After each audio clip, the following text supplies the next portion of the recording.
Msafara wa makamu mwenyekiti wa chama cha Demokrasia na Maendeleo Chadema, John Heche, umevamiwa na kundi la vijana na kuumizwa. Nikukumbushe ili usiwe unapitwa na habari moto moto kuhusu siasa, jamii, burudani na michezo. Hakikisha umesubscribe. Bonyeza maneno mekundu yaliyoandikwa subscribe, kisha itakuja kengele, ibonyeze pia. Tumefikiwa na taarifa mezani mwetu kuwa akiwa bado kwenye ziara ya No Reform No Election sehemu mbalimbali nchini Tanzania, makamu mwenyekiti wa Chadema John Heche pamoja na msafara wake wamevamiwa na vijana walioibuka ghafla na kuanza kuwapiga mawe, huku baadhi yao wakidaiwa kuwa na silaha. Akiujuza umma juu ya hilo kupitia mtandao wa X, mjumbe wa kamati kuu Godbless Lema aliposti na kuandika, na nukuu, #breaking news. Watu waliokuwa na visu na mapanga wamevamia mkutano wa Chadema wa leo asubuhi maeneo ya Igunga, Tabora. Watu hao walianza kwa kurusha mawe msafara wa makamu mwenyekiti Mheshimiwa Heche John wakati unaingia eneo la mkutano. Mlinzi wa Mheshimiwa Heche ameumizwa vibaya. Jeshi la polisi halikuwepo eneo la mkutano licha ya kuwa na taarifa ya kuwepo kwa mkutano. Mwisho wa kunukuu. Kisha baadaye Lema aliandika tena, na nukuu, hapa ni Igunga leo wahuni wametumwa kufanya fujo katika mkutano wa makamu mwenyekiti John Heche.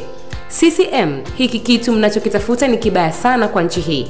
Nani mwenye hekima mtamsikiliza kama ni chakula chenu? Mwisho wa kunukuu.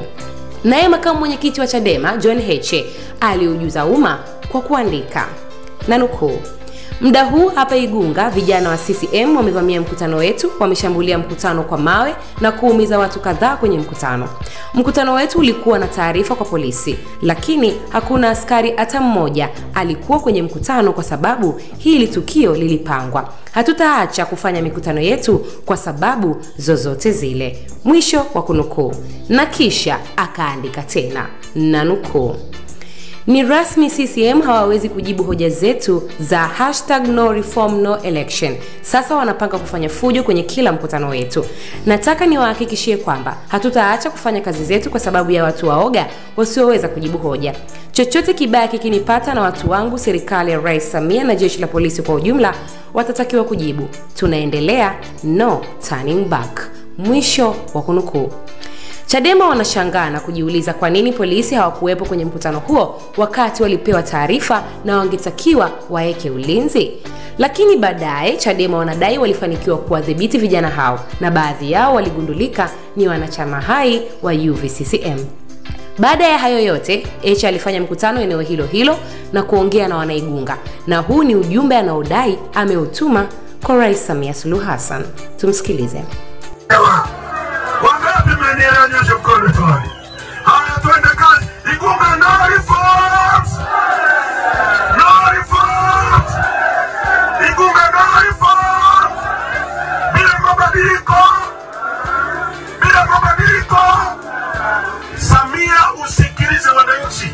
Usitume watu kuleta fujo. Wananchi wanasema wanataka mabadiliko ndio tuingie kwenye uchaguzi. Sawa sawa? OCD. Hayo ndio yaliyojiri Igunga. Sisi ni kazi yetu kukuletea kila lile ambalo ni habari na litafaa kwako wewe mtazamaji wetu. Unaweza kuacha maoni yako hapo chini na sisi tutasoma. Mimi ni Princess Kiuli na hii ni Mseto Media. Hakikisha umesubscribe, comment, like na kushare. Mseto Media, we connect everywhere.